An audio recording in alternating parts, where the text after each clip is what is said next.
I never thought I'd be standing in my childhood home on Thanksgiving, being accused of stealing from my own mother. But there I was, surrounded by turkey and tension, watching my family unravel before my eyes.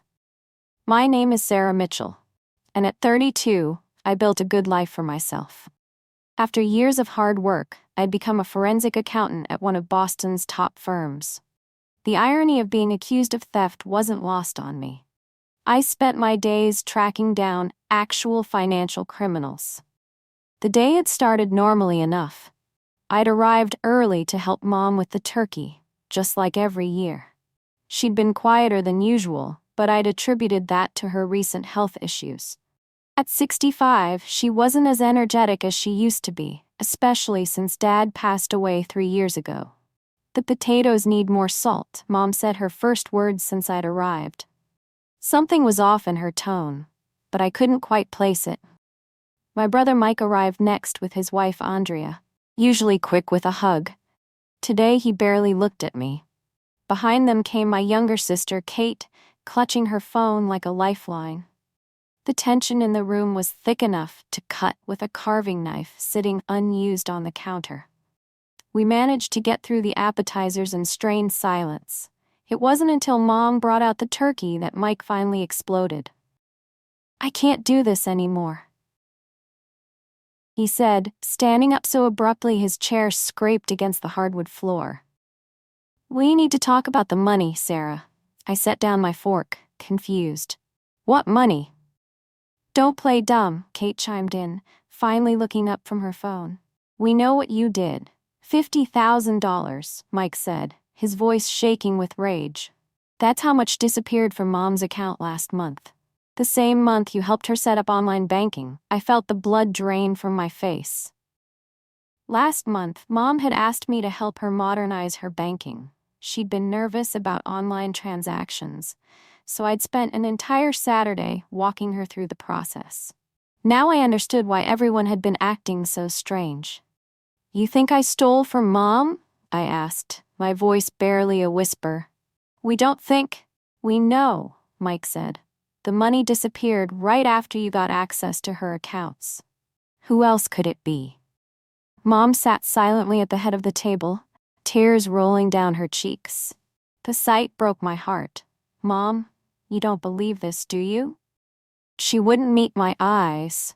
"The money was for my surgery, Sarah. How could you?" "The surgery? Mom needed a knee replacement and her insurance wouldn't cover all of it. We'd all been worried about how to handle the medical bills, but stealing." The accusation made me sick. "I'm a forensic accountant," I said, struggling to keep my voice steady. "I track down financial fraud for a living." "Why? Why steal money in such an obvious way?" "Because you thought we wouldn't suspect you," Kate said. "The perfect daughter, the successful one. Who would question you?" The bitterness in her voice surprised me.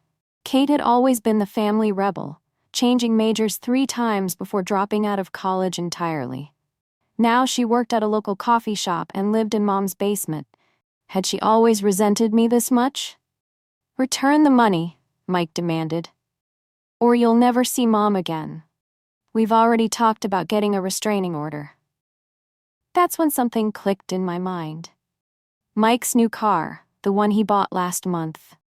Kate's designer handbag, which I'd noticed earlier but hadn't thought much about. The pieces were starting to form a picture I didn't want to see. I reached for my phone, hands steady, despite my racing heart. For weeks, I'd been investigating a series of suspicious transactions at work. Multiple accounts drained, always in the same pattern. I've been building a case, gathering evidence, including security footage from various banks. "You want to know what happened to Mom's money?" I asked, opening a video file. "Watch this." I turned my phone around, displaying the crystal-clear security footage from First National Bank. The timestamp showed 2:15 p.m. on October 15th, exactly when the first withdrawal from Mom's account was made. The color drained from Mike's face as the video played. There he was standing at the teller's window, wearing his favorite blue jacket, Next to him stood Kate, nervously checking her phone just like she was doing now. "That's doctored," Kate stammered, but her voice had lost its certainty. "Bank security footage is watermarked and time-stamped," I said, my professional training taking over.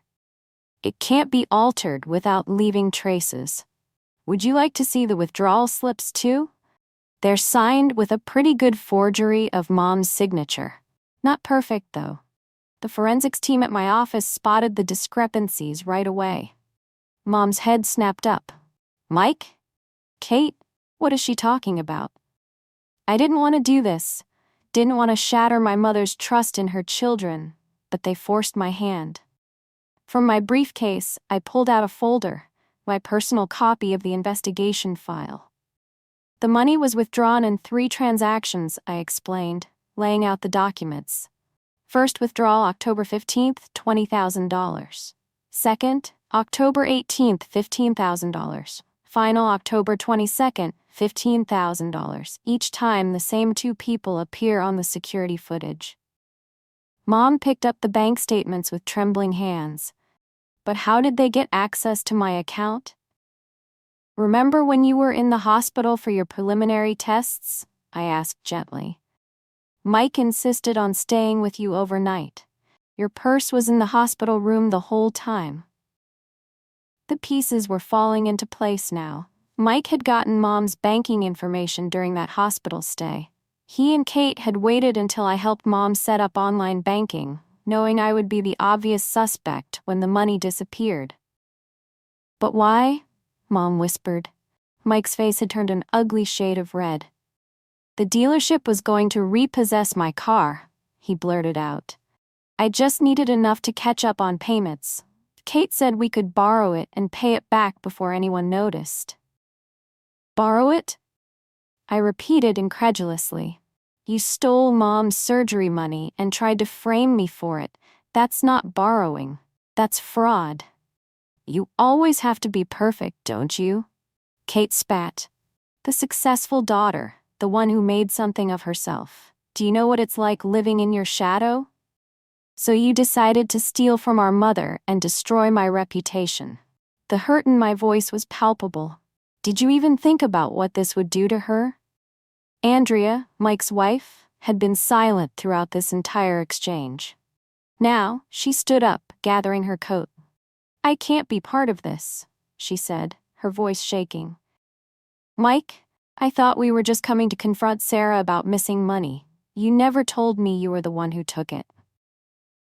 The room fell silent, except for Mom's quiet sobs. This was worse than anything I could have imagined when I drove over this morning. My siblings had not only stolen from our mother, but had plotted to blame me for it. The level of calculation involved was staggering. "The bank's fraud department has already been notified," I said quietly. "They're just waiting for Mom to confirm she didn't authorize these withdrawals before pressing charges."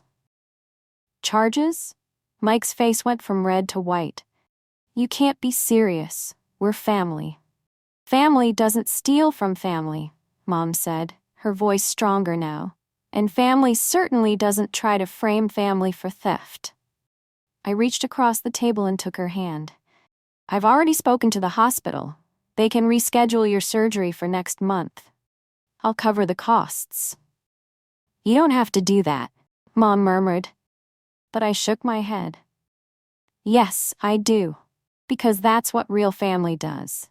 We help each other, not steal from each other." Mike and Kate sat in stunned silence as Mom picked up her phone.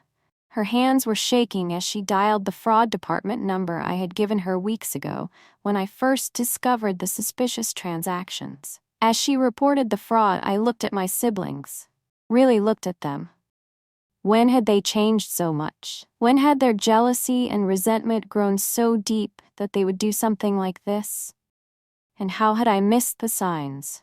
The turkey sat forgotten on the table, growing cold as our family imploded.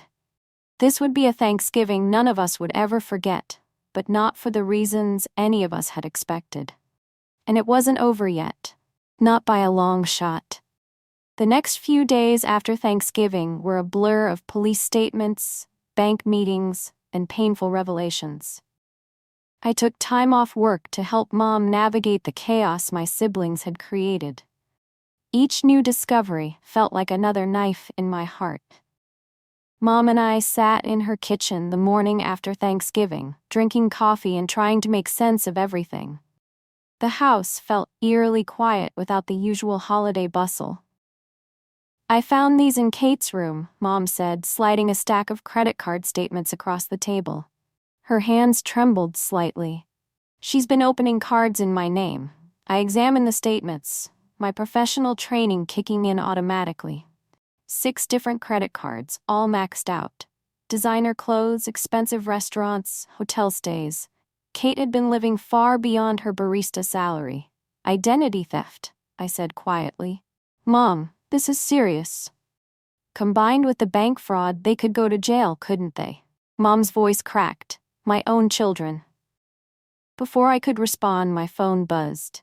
A text from Andrea, Mike's wife. "Can we meet? There's more you need to know." An hour later, I sat across from Andrea at a small cafe downtown. She looked like she hadn't slept, dark circles under her eyes. "Mike's gambling again," she said without preamble. "That's why we needed the money." The car repossession story was just a cover. The revelation hit me hard. Mike had struggled with gambling addiction in his early 20s, but we thought he'd beaten it. Dad had helped him through rehab before he passed away. "How bad is it?" Andrea's laugh was hollow. "Bad enough that he convinced our teenage son to lie to the police. Tommy told them he saw you leaving the bank on the days of the withdrawals." "He did what?" My coffee cup clattered against its saucer. "He involved his own son in this?" "Tommy confessed to me last night. He's terrified, Sarah. Mike told him it was just a family prank, that no one would get hurt." Andrea wiped away tears. "I'm leaving him. I can't let Tommy grow up thinking this is what family means." Back at Mom's house, I found her sitting in Dad's old study, looking at family photos.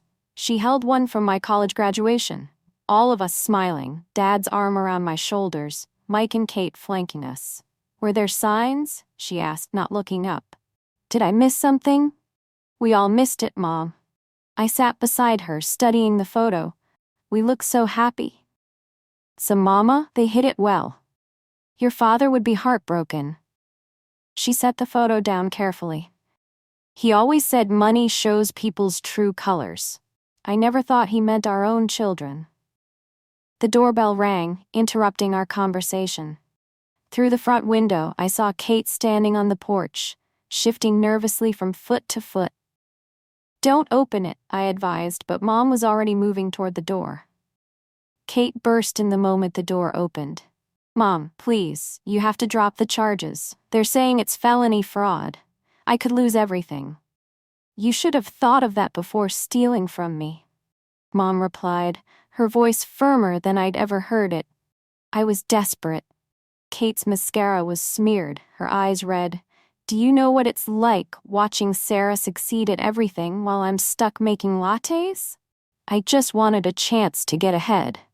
"By committing fraud," I interjected. "How exactly was that going to help you get ahead?" Kate whirled on me. "Oh, shut up, Miss Perfect. You have no idea what it's like being the failure of the family. Mom and Dad spent everything on your college education. There was nothing left for me." "That's not true," Mom cut in sharply. "We offered to help with your education multiple times. You chose to drop out 3 times. Because I couldn't compete with Sarah's perfect grades and perfect career and perfect life." Kate was shouting now. "Do you know she got promoted last month? Another big success for precious Sarah. While I can barely make rent." I stared at my sister, truly seeing her for the first time. The designer clothes she wore, probably bought with stolen credit cards. The expensive highlights in her hair. The new iPhone in her manicured hands. All funded by fraud and theft. "You're not a failure because of me, Kate," I said quietly. "You're in this situation because of your own choices. And now you have to face the consequences." "The police called this morning," Mom added. They want us to come in tomorrow to discuss pressing charges against both you and Mike. Kate's face crumpled. You'd really send your own children to jail? You really tried to frame your own sister for theft, Mom countered. The sound of tires on gravel interrupted us. Through the window, I saw Mike's car pull up.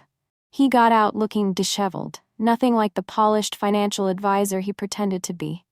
Family meeting, he announced, striding in without knocking.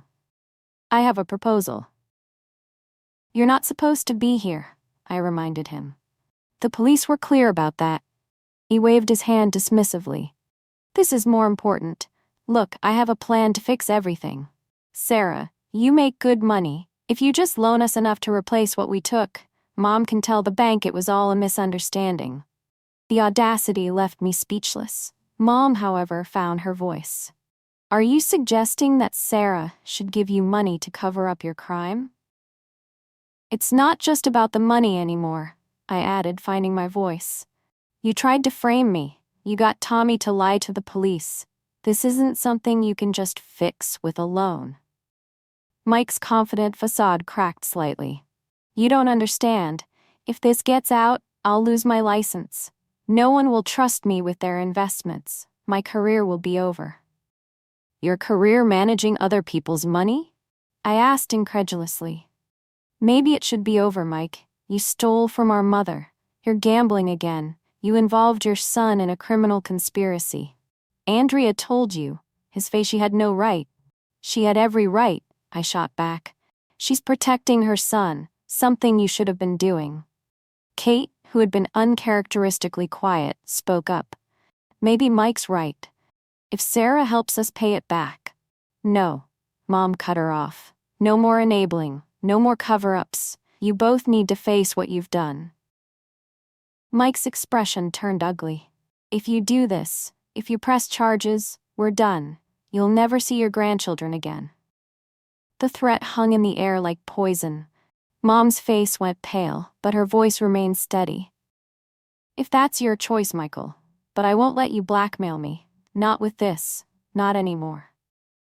I watched my brother and sister standing there, these strangers wearing familiar faces, and felt a profound sense of loss. The family in that graduation photo was gone, shattered by greed, resentment, and lies. You should both leave, I said quietly. The police have your statements. They'll be in touch about next steps. You're really going to let them do this to us? Kate asked, her voice small. Your own family? You stopped being family the moment you decided to steal from Mom and frame me for it, I replied. Everything since then has just confirmed that decision. As they left, Mom sank into her chair, looking older than I had ever seen her. I keep thinking this is a nightmare I'll wake up from. I took her hand, feeling the slight tremor in her fingers. We'll get through this, Mom. I promise. But as I heard Mike and Kate's cars start up and drive away, I wondered how anyone could ever put our family back together again. Some broken things can't be fixed. And maybe they shouldn't be. A month after Thanksgiving, I sat in a district courthouse watching my siblings enter. Their formal charges were extensive: bank fraud, identity theft, conspiracy, and filing false police reports. It felt surreal hearing these crimes attached to people I'd grown up with. Mom sat beside me, her back straight, her face composed. She had aged years in the past month, but there was a new strength in her, too. She'd refused all contact with Mike and Kate after their attempted blackmail, channeling her grief into action instead. She'd worked with the bank to secure her accounts, changed all her passwords, and even started volunteering at a financial literacy program for seniors, turning her pain into purpose. Mike stood first, wearing a suit that suddenly seemed too big for him. Andrea sat in the back of the courtroom with Tommy, who couldn't meet anyone's eyes. The gambling had been worse than anyone imagined. Mike had lost his job when his firm discovered he'd been borrowing from client accounts too. "How do you plead?" the judge asked. Mike's voice cracked. "Guilty, Your Honor." Kate went next, her designer clothes replaced by a modest black dress. She'd been fired from the coffee shop when the charges became public. The credit card companies were still tallying the full extent of her fraud. "Guilty," she whispered, mascara running despite her attempts to maintain composure. I felt Mom's hand grip mine as the judge set the sentencing date for next month. The prosecutor had already outlined the plea deals. Mike would serve 18 months. Kate 12. Both would have to pay restitution. Outside the courthouse, Andrea approached us. Tommy hung back, looking lost in his father's too large jacket. "Sarah?" Andrea said softly. "Tommy has something he needs to say." My 16-year-old nephew stepped forward, his face a mixture of shame and fear. "I'm sorry, Aunt Sarah. Dad said it was just a joke, that no one would believe my statement anyway. I didn't know." I cut him off with a hug. He stiffened for a moment, then collapsed against me, sobbing. "I don't want him to go to jail," he choked out. "I know, buddy." What else could I say? How do you explain to a teenager why his father deserves prison? Mom touched Tommy's shoulder gently. "You'll always have a place with us, Tommy, no matter what." Andrea wiped her eyes. "We're moving in with my sister next week. I filed for divorce yesterday. Another casualty of my siblings' choices. Another fracture in our once close family." That evening, I went through old family videos at Mom's house, seeking answers in frozen moments from the past. There was Kate's high school graduation before the first college attempt. Mike's wedding to Andrea before the gambling took hold. Christmas mornings, family vacations, birthday parties. All these moments when we were still whole. Mom found me surrounded by photo albums and DVD cases. "Looking for clues?" she asked, settling beside me, trying to understand when it all went wrong. When did they start seeing me as the enemy instead of their sister? I've been asking myself the same thing. Mom picked up a photo of Kate's first ballet recital. "Your father and I, did we cause this somehow? By praising your achievements? By helping you with college?" "Mom, no, they made their choices. Adult choices with adult consequences," she nodded slowly. "I know, but a mother can't help wondering." She paused, collecting her thoughts. "The sentencing is next month. They want to meet with us before then." I stiffened. "Why?" "To apologize. They say their lawyers think showing remorse might help reduce their sentences." She squeezed my hand. "We don't have to go." But we did go. 1 week later to a small conference room in their lawyer's office. Mike and Kate sat across from us, both looking diminished somehow. The swagger was gone from Mike's posture, the defiance from Kate's eyes. "I've been going to Gamblers Anonymous," Mike started. "Twice a week. I should have gone back years ago, after Dad." "I'm seeing a therapist," Kate added, "working through my issues with competition and self-worth." They took turns apologizing, their words carefully rehearsed. I listened, trying to find genuine remorse beneath the legal coaching. Mom listened too, her expression giving nothing away. When they finished, Mom spoke. "I believe you're sorry. Sorry you got caught. Sorry you're facing consequences. But are you sorry for what you actually did? For betraying your family? For trying to destroy your sister?" Neither could meet her eyes. That's what I thought. Mom stood, smoothing her skirt. "I hope you both find help in prison. I hope you learn from this. But I don't trust you anymore, and I'm not sure I ever will again." As we left, Kate called out, "Sarah, don't you have anything to say?" I turned back. "Just this, I would have helped you, both of you, if you'd asked. That's what hurts the most. You chose betrayal when you could have chosen trust." Walking out of that office, I felt something shift inside me. The anger was still there. The hurt too. But something else had changed. I was no longer searching for the siblings I'd grown up with. Those people were gone, if they'd ever really existed at all. "You did the right thing," Mom said as we drove home, "being honest about your feelings." Did I? Sometimes I think if I'd paid more attention, been around more. "Stop." Mom's voice was firm. You're not responsible for their choices, you're only responsible for how you handle the aftermath. The aftermath. Such a simple word for such a complicated reality. In 1 month, my siblings would begin their prison sentences. Mom would have her knee surgery, paid for properly this time. Tommy would start a new school in a new city. And me? I was learning that sometimes the deepest wounds come from the people closest to you. But healing starts with accepting that you can't fix everyone's broken pieces. Sometimes all you can do is protect your own heart and help pick up the pieces that can be salvaged. 6 months after the sentencing, life had found a new rhythm. Mom's knee surgery was successful, and she'd thrown herself into physical therapy with determination. I'd been promoted to senior manager at my firm, partly due to how I'd handled discovering the fraud. Sometimes the worst moments in life lead to unexpected growth. I visited Mom every Sunday, and this particular evening we sat on her porch watching the sunset. 2 letters lay unopened on the table between us. One from Mike, one from Kate. They've been writing every week, Mom said, touching the envelopes. Andrea says Mike is leading a Gamblers Anonymous group in prison. Kate's teaching other inmates basic accounting. Trying to make the best of it, I observed, keeping my voice neutral. The letters sent to my apartment remained unopened in a drawer. Tommy's grades are improving, Mom continued. Andrea says he's talking about studying law now, wants to help people who've been victims of fraud. I smiled, thinking of my nephew's transformation. We had dinner with him and Andrea twice a month now, building new family bonds from the ashes of the old. Sarah, Mom said carefully. I've been thinking about forgiveness. I tensed.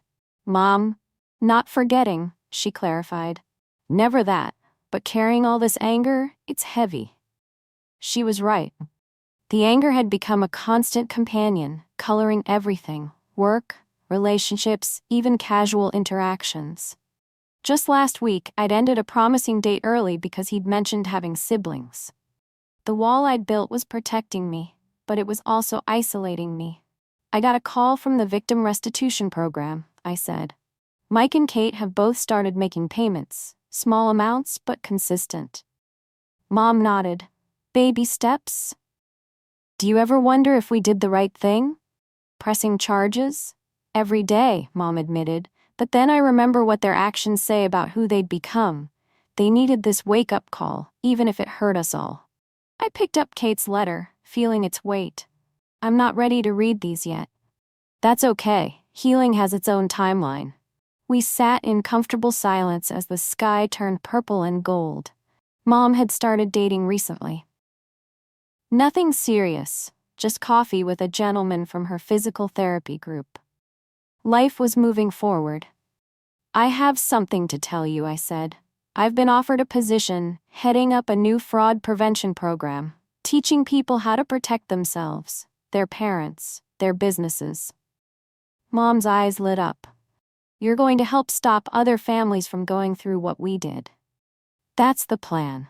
Turn all this into something meaningful. She reached over and squeezed my hand. Your father would be so proud of how you've handled everything. He'd be proud of you too, Mom. You didn't let them manipulate you. You stood strong. Later that night, back in my apartment, I finally opened my desk drawer and took out a stack of letters from my siblings. I didn't read them, but I moved them from the drawer to a box labeled Family History. Not forgotten, but not controlling my present either. My phone buzzed with a text from Andrea. Tommy got an A on his law ethics paper. Says his aunt inspired him. I smiled, typing back, tell him I'm proud of him. That's the thing about family. Sometimes it breaks apart, but new connections can form from the pieces. Tommy and Andrea were family now.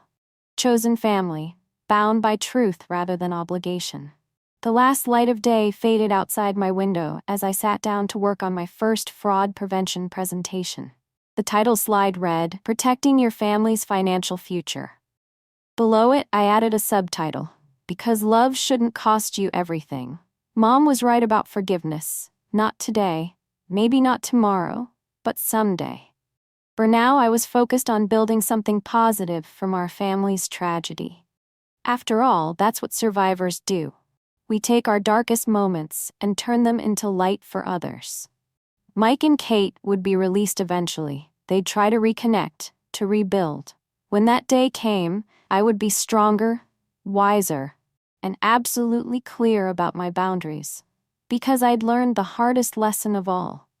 Sometimes loving your family means loving them from a safe distance. But that was a challenge for another day. Tonight, I had a presentation to finish. Dinner plans with Tommy and Andrea to arrange, and a life to live. One that was different from what I'd imagined, but perhaps exactly what I needed all along. After all, the best revenge isn't punishment or anger. It's living well and helping others do the same.